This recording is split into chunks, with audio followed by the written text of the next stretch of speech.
Good afternoon, everyone. It's New Jersey Garden. I wanted to show you a few things that are in bloom today. I really love this Gladiolus here. This was planted from a bulb, and it sometimes needs staking. It will flop over if it's like really windy.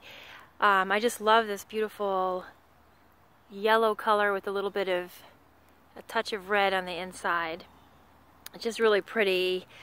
I planted I believe three bulbs here a couple years ago, and this is the only one that's come up. I believe I planted this one too deeply into the ground, so I need to dig that up. I just always forget to do this, but I need to dig it up at the end of the season. And then there's one over here that's stuck in the middle. This one actually will bloom usually, so I'll do another video if I see any more blooms with the Gladiolus because it's so pretty. Actually, you can see right there'll be a bloom coming probably in a week or so.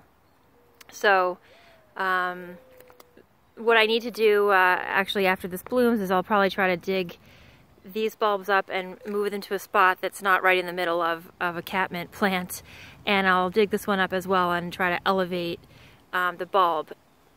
It's really important with bulbs to to not dig them too deeply.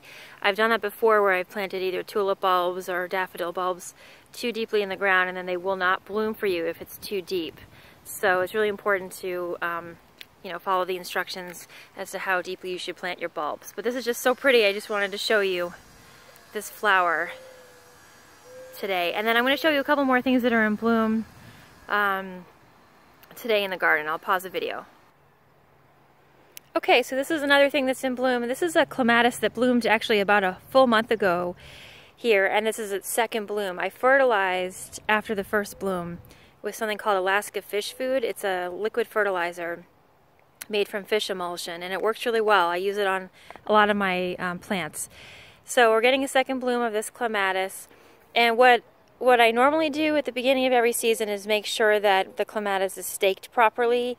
It's a vine and it really likes to climb up, and at one point it was just really windy in the spring, and as you can see it's a big mess down here. So I would recommend just properly staking your Clematis in the spring, making sure all the vines are going straight up.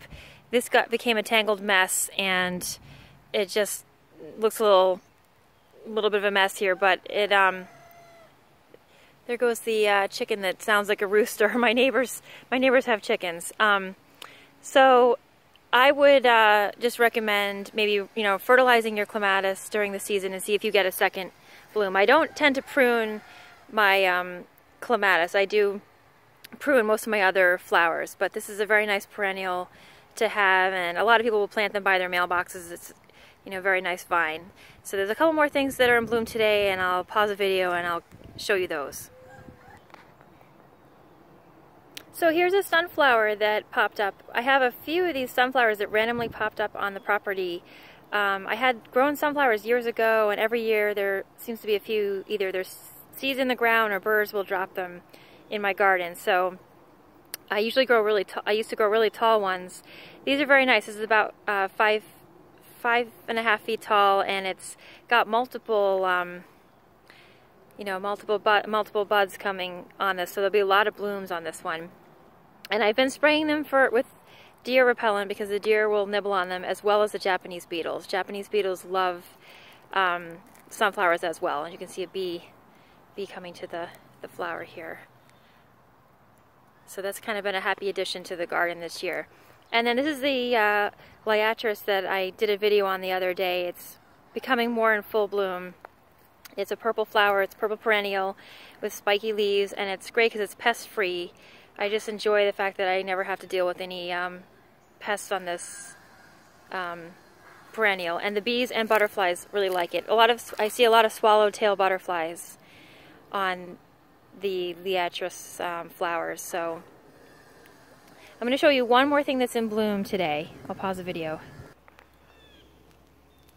Okay, everyone, this is actually dill, and I believe it's bouquet dill. There's a mammoth, Long Island, I think there's Long Island mammoth dill and then bouquet dill. I believe this is the bouquet variety. But anyway, I love the smell of dill. It Just reminds me of pickles, and the flowers are just really pretty spiky umbrals, and normally these are blooming the same time as my zinnias. I planted my zinnias really late, and normally I plant them at the same time as the dill, but these dill, a lot of dill plants actually came up on their own. The dill just seeded itself and it came up on its own this year, so I didn't even plant dill. So they won't be blooming, you know, for more than a couple weeks, and then the zinnias are really behind. So normally I like to pair them together in bouquets as the color combination is really nice. But I wanted to show everybody what dill looks like. It's got, you know, the ferny looking structure, and these little things here are actually little flower buds. So I just think the flower is really interesting. It's such a interesting chartreuse color, and I love the structure of the umbrals, and it just looks kind of like just interesting to me. So a bunch of dill is growing in the yard as well, and it is supposed to attract beneficial insects, so it's a good thing to have in your garden. And there's a few more things that are starting to get in bloom, and I'll do another video next week when those things are in bloom. I just want to say thank you to all my subscribers, and I appreciate everybody watching, and I love to hear from you all. So happy gardening, and thank you for watching.